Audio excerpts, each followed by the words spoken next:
invite à prendre avec moi la deuxième épître de Paul aux Corinthiens. 2 Corinthiens, chapitre 9.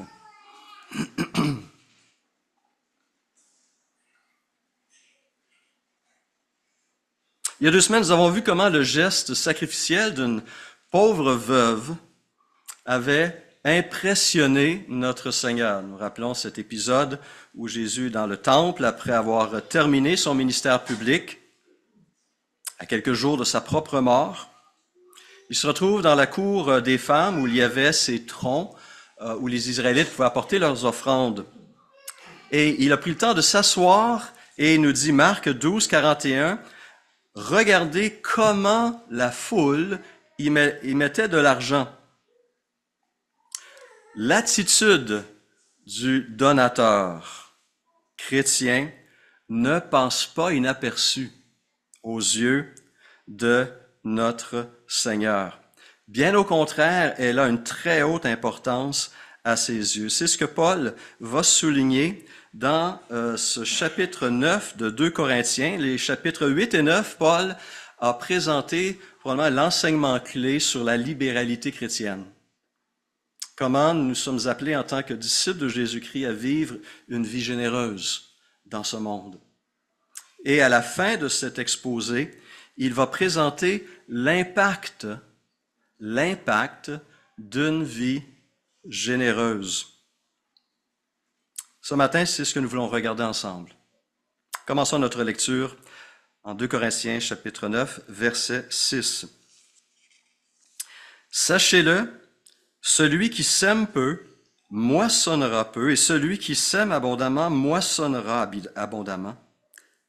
Que chacun donne comme il a décidé dans son cœur, sans regret ni contrainte, car Dieu aime celui qui donne avec joie. Dieu peut vous combler de toutes ses grâces, afin que vous possédiez toujours à tout point de vue de quoi satisfaire à tous vos besoins, et que vous ayez encore en abondance pour toute bonne œuvre. Comme il est écrit, il a distribué ses bienfaits, il a donné aux pauvres, sa justice subsiste à toujours.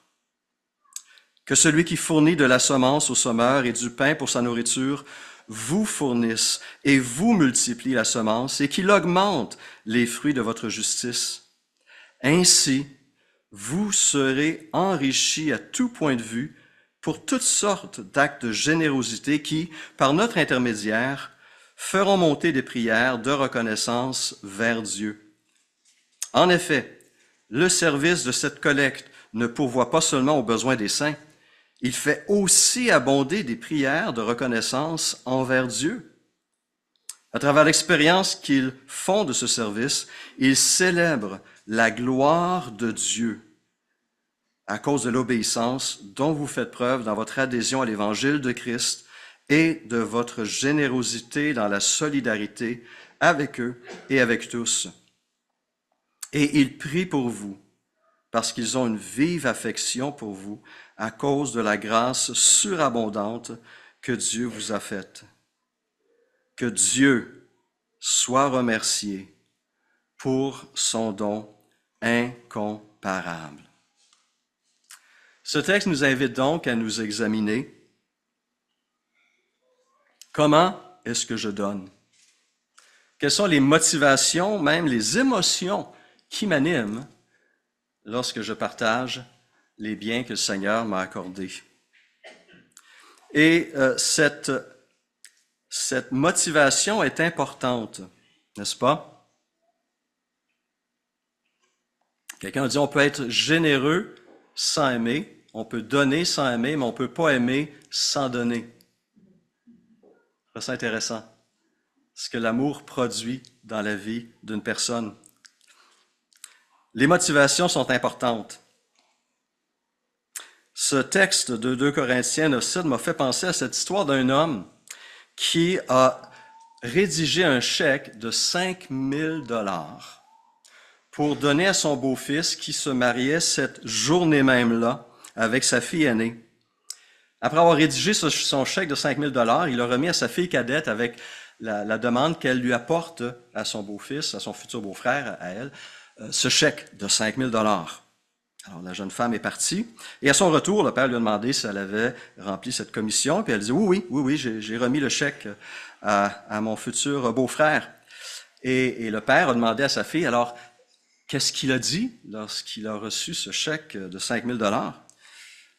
La jeune femme a réfléchi un instant, elle a dit, il n'a rien dit. Non, il n'a rien dit, mais je l'ai vu verser une larme. Ah oui? Il a pleuré? Wow! Combien de temps il a pleuré? À peu près, je dirais, 1 minute. Quoi? Seulement 1 minute? Moi, j'ai pleuré pendant 1 heure après avoir fait ce chèque-là.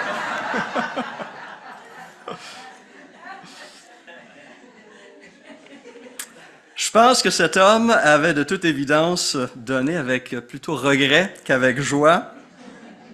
Hein? Et si on donne à contre-cœur, si on donne dans la tristesse, sous la contrainte, cette attitude-là va enlever à notre libéralité sa beauté et sa joie. Mais il y a une vérité qu'on ne peut pas ignorer non plus, c'est que les cœurs généreux sont généralement des cœurs heureux. Les cœurs généreux sont généralement des cœurs heureux. L'apôtre Paul, dans sa dernière conversation avec les anciens d'Éphèse, en Actes 20, verset 35, va leur rappeler cette parole de Jésus. Il dit ceci, « En tout, je vous ai montré qu'il faut travailler ainsi pour soutenir les faibles et se rappeler les paroles du Seigneur, Jésus, puisqu'il a lui-même dit, « Il y a plus de bonheur à donner qu'à recevoir. » Est-ce qu'on croit cela? Non seulement est-ce qu'on le croit, mais est-ce qu'on le vit dans sa vie? Il y a plus de bonheur à donner qu'à recevoir. Pourquoi? Mais je pense que lorsqu'on regarde l'impact de notre libéralité, on a plusieurs raisons de se réjouir. Et ce matin, j'aimerais regarder avec vous quelques-unes de ces conséquences, de ces résultats, de l'impact d'une vie généreuse sur 3 groupes de personnes, ou 3 personnes. Ceux qui bénéficient, ceux qui reçoivent, ceux qui sont l'objet de cette libéralité, sur ceux qui donnent, mais aussi, on ne doit pas oublier, sur Dieu. Regardons ensemble donc l'impact d'une vie généreuse, premièrement sur ceux qui en sont l'objet.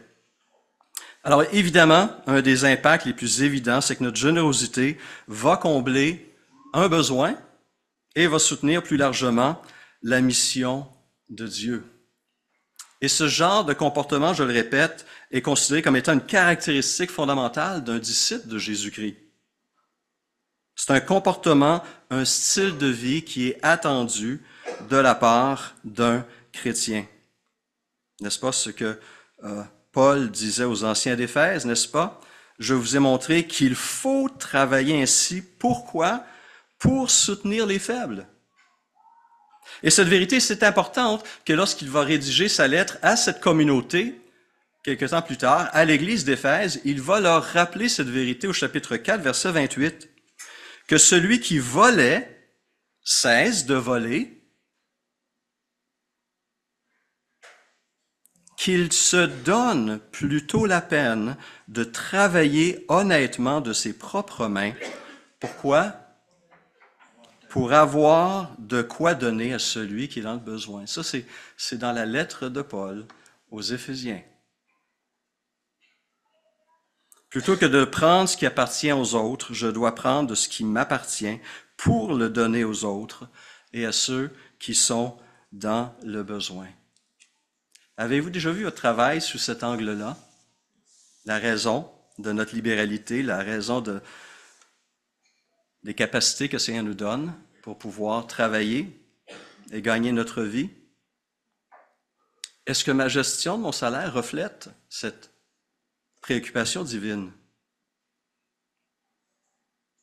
Et donc, par notre travail, notre libéralité, nous soutenons des personnes dans le besoin, nous soulageons la souffrance, nous nourrissons l'espérance en l'avenir et nous communiquons l'amour de Jésus-Christ à ces personnes. N'est-ce pas, justement, ce que Christ est venu faire pour nous?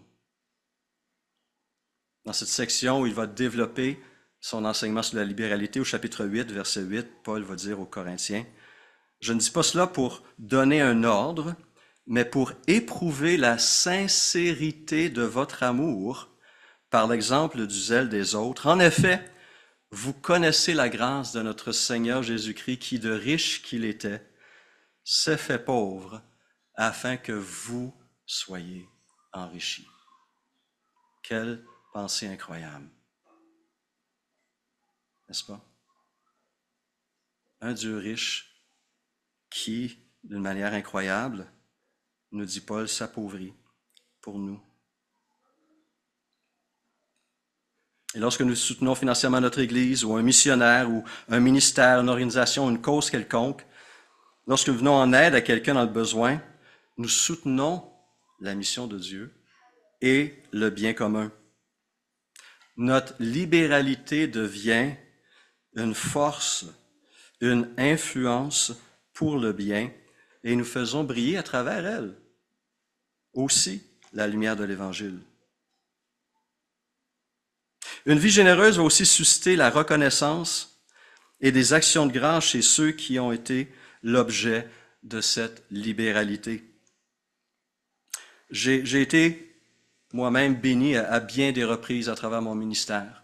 Mon premier pastorat dans une petite église de campagne faisait en sorte que mon église n'avait pas les moyens de me donner un plein salaire.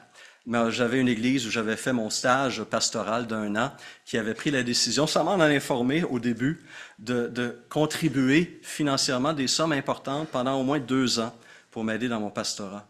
Et ça a été une source non seulement de bénédiction, mais lorsque je l'ai appris, ça a pris un peu de temps avant qu'on me communique cette information-là. Qu'est-ce que vous pensez que j'ai fait? J'ai loué le Seigneur, j'ai remercié le Seigneur pour la libéralité, la générosité, le soutien du peuple de Dieu pour le ministère de ce jeune pasteur qui commençait dans l'œuvre. Lorsque je me suis retrouvé directeur du développement d'église et des ressources humaines pour notre famille d'église, il y a eu un temps où l'Union n'avait pas tous les moyens pour pourvoir mon salaire. Et j'ai eu les ministères baptistes canadiens, notre partenaire national, qui avait à cœur de soutenir un ouvrier francophone qui a contribué aussi à mon soutien financier pendant quelques années. J'ai été le bénéficiaire de la générosité du peuple de Dieu. Et je pourrais vous multiplier d'autres exemples. Et tout cela a créé un cœur reconnaissant et un esprit de louange. Il y a un impact sur la vie des personnes qui reçoivent. Et c'est beau. Notre libéralité va produire la reconnaissance et va faire monter vers Dieu des actions de grâce. Et ultimement, c'est le Seigneur qui va être glorifié à travers ces choses. Paul le dit ainsi au début du chapitre 8, « Frères et sœurs, nous vous faisons connaître la grâce que Dieu, n'est-ce pas? On reconnaît que c'est Dieu derrière tout ça. Et c'est une grâce, la grâce que Dieu a accordée aux églises de la Macédoine, au milieu de la grande épreuve de leur souffrance, leur joie débordante. » Imaginez, malgré la grande épreuve de leur souffrance, ils ont expérimenté une joie débordante et malgré cette pauvreté profonde, cela les a conduits à faire preuve d'une très grande générosité. Je l'atteste, écrit Paul en 2 Corinthiens 8:3, ils ont donné volontairement selon leurs moyens et même au-delà de leurs moyens. Et c'est avec beaucoup d'insistance qu'ils nous ont demandé la grâce de prendre part à ce service en faveur des saints, cette collecte qui voulait aider les frères et les sœurs de Jérusalem qui vivaient des pénuries incroyables, une pauvreté incroyable. C'est sûr que lorsqu'on donne, on bénit d'une manière incroyable ceux qui reçoivent. Et ça, c'est certainement une source de joie, de voir l'impact qu'on peut avoir comme ça sur les autres. Mais j'aimerais aussi souligner l'impact d'une vie généreuse sur les donateurs eux-mêmes, sur ceux qui donnent. Cette générosité permet de manifester notre obéissance à la volonté de Dieu. La réalité de notre foi en Dieu est manifestée d'une manière qui est claire et qui est concrète. Voici comment la version Parole vivante traduit le verset 13 du chapitre 9. « Par ce service, vous faites vos preuves. Vous démontrez la réalité de votre foi. Aussi, ces chrétiens loueront-ils Dieu en voyant comment vous lui êtes soumis, combien fidèlement vous obéissez à l'Évangile que vous professez. Ils le remercieront pour ce don généreux qui atteste et renforce votre communion avec eux et avec tous. » C'est incroyable, n'est-ce pas, ce que ce geste de libéralité peut produire et peut refléter. Une vie chrétienne authentique est une vie généreuse. Donner manifeste donc aussi notre foi en Dieu. Selon le verset 8, une foi en un Dieu qui peut me combler de toutes ses grâces afin que je possède toujours à tout point de vue de quoi non seulement satisfaire à tous mes besoins, mais aussi que j'ai encore en abondance pour toute bonne œuvre. C'est cette foi, je crois, que Jésus a vue dans cette pauvre veuve de Jérusalem. Même si elle donnait les 2 dernières pièces d'argent qu'elle avait l'assurance que Dieu allait aussi pourvoir. Donner nous rend joyeux. Pourquoi? Parce que nous imitons Dieu. Dieu a tant aimé le monde, on connaît la suite.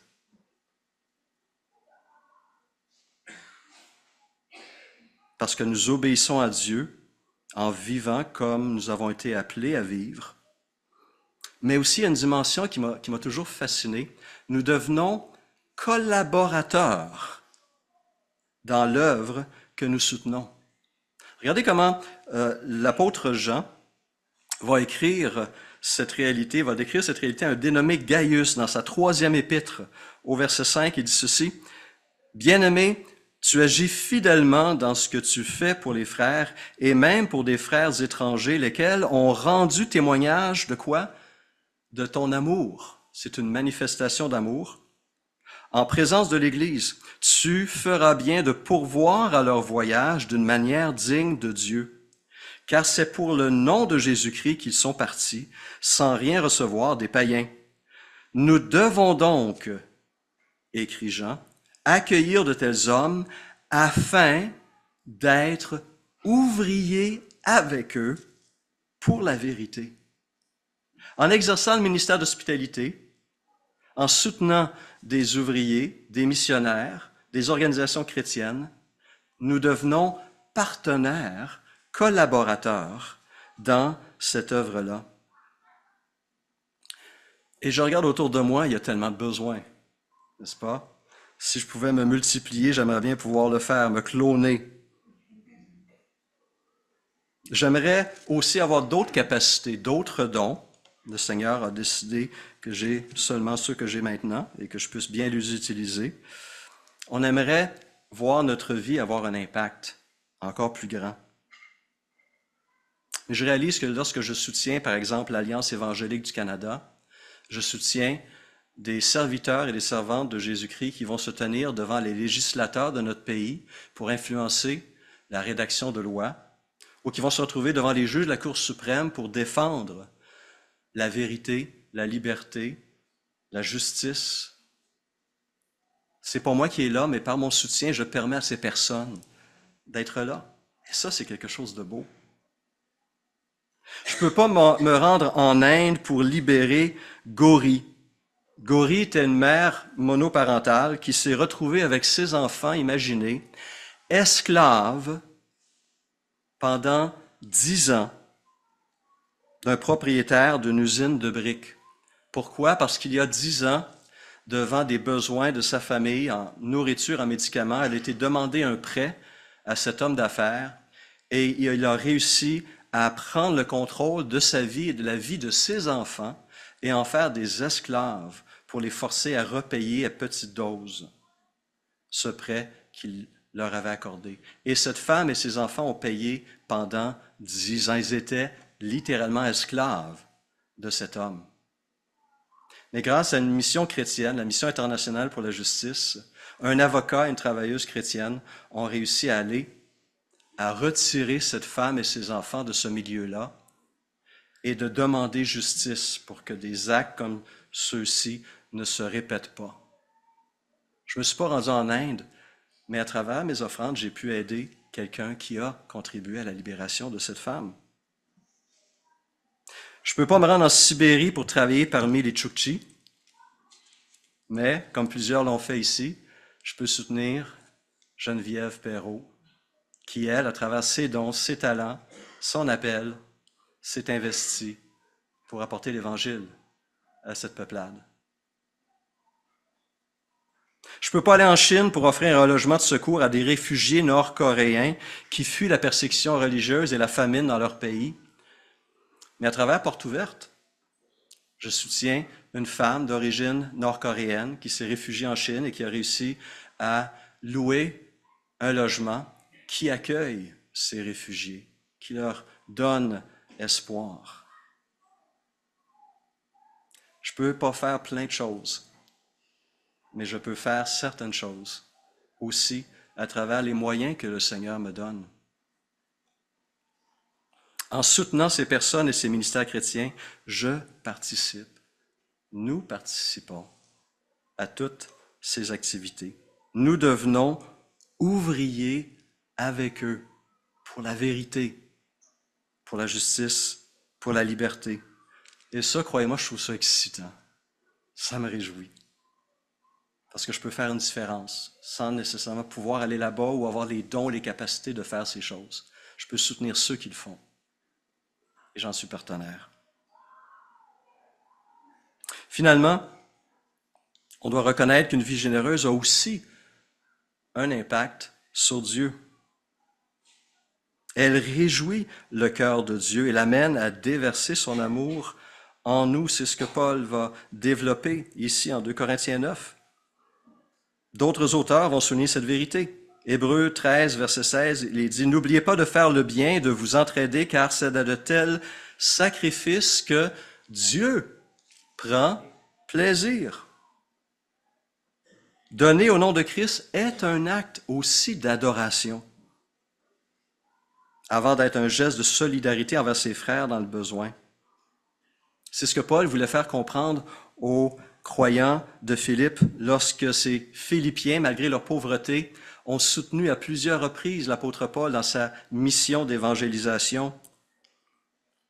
Ils leur ont envoyé un soutien financier alors qu'il était en prison à Rome à travers un collègue, Épaphrodite.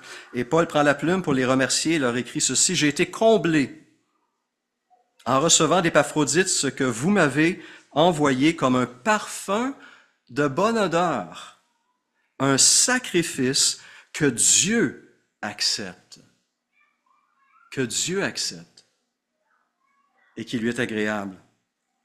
Pour Paul, le soutien financier qu'il recevait des Philippiens, des chrétiens de Philippe, avant d'être une transaction horizontale, n'est-ce pas, des Philippiens à Paul, pour Paul, c'était perçu d'abord et avant tout une transaction verticale entre les Philippiens et Dieu d'abord, avant de se retrouver chez Paul. C'était un acte d'adoration, de service, un sacrifice que Dieu accepte et qui lui était agréable. Et cette vérité a été soulevée dans ce témoignage vraiment assez touchant que j'ai lu justement en préparation de ce message. C'était le témoignage d'une petite fille handicapée qui a voulu participer à la collecte spéciale que le pasteur avait lancée dans son église pour un besoin quelconque, une collection qui était urgente. Et la réponse de la communauté a été très, très généreuse. Les gens faisaient la file pour venir déposer leur offrande dans l'assiette. Et parmi les fidèles qui s'avançaient pour donner, se trouvait cette petite fille qui avait été blessée, qui se promenait en béquille difficilement, mais elle tenait à se joindre à cette file-là.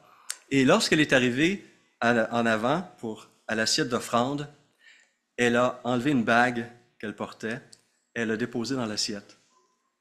Et elle est retournée s'asseoir. À la fin du culte, le pasteur a été la voir et lui a dit ceci. « Ma chérie, j'ai vu ce que tu as fait tantôt et c'est vraiment très touchant, c'est très, très beau. Mais l'appel, la réponse de la communauté a été tellement généreuse qu'on a même un surplus. Alors voilà, j'aimerais te remettre ta bague. » La jeune fille a alors relevé la tête, a regardé son pasteur avec carrément un air réprobateur et lui a dit ceci. « Pasteur, c'est pas à vous que j'ai donné cette bague. C'est pas à vous que j'ai donné cette bague. » Elle avait compris que son offrande est d'abord à Dieu. C'est un sacrifice qu'elle avait offert à son Seigneur. Nos gestes de bonté envers nos prochains sont aussi faits à Dieu en quelque sorte, nous rappelle Jésus lui-même en Matthieu 25. Verset 34, on lit ceci. « Le roi dira alors à ceux qui seront à sa droite, « Venez, vous qui êtes bénis de mon Père, prenez possession du royaume qui vous a été préparé dès la création du monde. En effet, dit Jésus, j'ai eu faim et vous m'avez donné à manger. J'ai eu soif et vous m'avez donné à boire. J'étais étranger et vous m'avez accueilli. J'étais nu et vous m'avez habillé. J'étais malade et vous m'avez rendu visite. J'étais en prison et vous êtes venus vers moi. » Les Juifs lui répondront, « Seigneur, quand avons-nous vu affamé et t'avons-nous donné à manger, ou assoiffé et t'avons-nous donné à boire? Quand avons-nous vu étranger, t'avons-nous accueilli, ou nu et t'avons-nous habillé? Quand avons-nous vu malade ou en prison et sommes-nous allés vers toi? » Et le roi leur répondit, « Je vous le dis en vérité, toutes les fois que vous avez fait cela à l'un de ces plus petits de mes frères, c'est à moi que vous l'avez fait. C'est à moi que vous l'avez fait. » Notre libéralité est un sacrifice que Dieu accepte et qui lui est agréable. Ma libéralité a aussi un impact sur Dieu. Dieu aime celui qui donne avec joie. La libéralité permet à Dieu de manifester aussi d'une autre manière son amour envers moi. Donner permet à Dieu aussi de déverser davantage de ses bénédictions sur nous. La parole le mentionne à bien des reprises que le donateur généreux est celui qui sera béni par Dieu. Les proverbes, par exemple, disent « L'un qui donne avec largesse devient encore plus riche, l'autre qui épargne à l'excès ne fait que s'appauvrir. L'âme généreuse sera comblée, celui qui arrose sera lui-même arrosé. » Proverbe 19, verset 17, « Celui qui a pitié du pauvre prête à l'Éternel qui le lui rendra. » Et ces passages s'accordent avec l'enseignement de notre Seigneur Jésus. En Luc 6, 38, il a dit ceci, « Donnez et l'on vous donnera, on versera dans le pan de votre vêtement une bonne mesure, tassée, secouée et qui déborde, car on utilisera pour vous la même mesure que celle dont vous vous serez servis. » En bénissant les autres, nous sommes bénis de Dieu, mais il y a une intentionnalité derrière cette nouvelle bénédiction. C'est afin que nous puissions, nous aussi, bénir davantage. Et c'est là qu'on va faire attention, n'est-ce pas? Les motivations, là aussi, sont importantes. Ces promesses sont là, mais c'est pas dire, je vais donner 10 piastres, puis le Seigneur va m'en redonner 40. C'est pas tout à fait la bonne motivation ici. Malheureusement, il y a des gens qui utilisent cet enseignement-là de cette manière-là, des organisations chrétiennes peut-être qu'on connaît pas, j'espère, mais qui cherchent justement à manipuler les chrétiens à donner. Il y a un homme comme ça, un chrétien, qui avait reçu une lettre de sollicitation d'un ministère qui disait, si vous nous donnez 50 $, le Seigneur va multiplier par 4 votre don. Ah ouais! L'homme, lorsqu'il a eu ça, il a pris la plume, il a réécrit à la mission, il dit, si c'est vrai, je vous invite, vous, à me donner 50 $, c'est vous allez voir vos dons augmenter. OK. Les motivations, hein? Ne pas manipuler ou tordre les Écritures non plus pour nos besoins. Mais on n'a pas à craindre, nous rappelle la parole. On n'a pas à craindre. Ne vous inquiétez pas donc et ne dites pas que mangerons-nous, que boirons-nous, avec quoi nous habillerons-nous. En effet, tout cela, ce sont les membres des autres peuples qui le recherchent. Votre Père céleste sait que vous en avez besoin. Recherchez d'abord notre tâche, recherchez d'abord le royaume et la justice de Dieu, et tout cela vous sera donné en plus. Après que Paul a remercié les Philippiens pour ce don, ce soutien financier qu'il leur avait fait parvenir, savez-vous qu'est-ce qu'il a immédiatement ajouté? Et mon Dieu pourvoira à tous vos besoins selon sa richesse avec gloire en Jésus-Christ. Promesse de la providence de Dieu. Ce qu'on peut dire de cela, c'est que là où un cœur généreux bat, Dieu s'arrange pour lui donner la possibilité de s'exprimer. Mais ultimement, l'impact d'une vie généreuse sera, bien sûr, la gloire de notre Seigneur. C'est ce qu'on cherche en toutes choses. Soit donc que nous mangions, soit que nous vivions, soit que nous fassions quelque autre chose, faites tout, nous rappelle Paul, pour la gloire de Dieu. Et c'est ce que l'apôtre Paul mentionnera au versets 12 et 13. Le service de cette collecte ne pourvoit pas seulement aux besoins des saints, il fait aussi abonder les prières de reconnaissance envers Dieu. À travers l'expérience qu'ils font de ce service, ils célèbrent la gloire de Dieu à cause de l'obéissance dont vous faites preuve dans votre adhésion à l'Évangile de Christ et de votre générosité dans la solidarité avec eux et avec tous.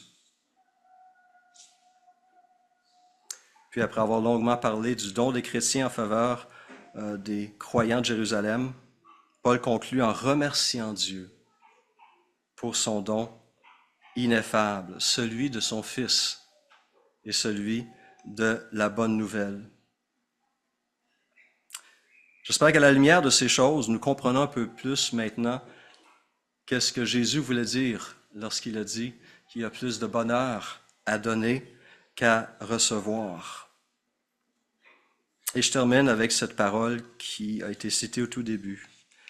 Jésus, s'étant assis vis-à-vis du tronc, regardait comment la foule y mettait de l'argent. Comment vivons-nous cet aspect de notre marche en tant que disciples de Jésus-Christ? Qu'est-ce que le Seigneur voit? Qu'est-ce que le Seigneur discerne? Et comment ma vie le glorifie-t-il? Prions.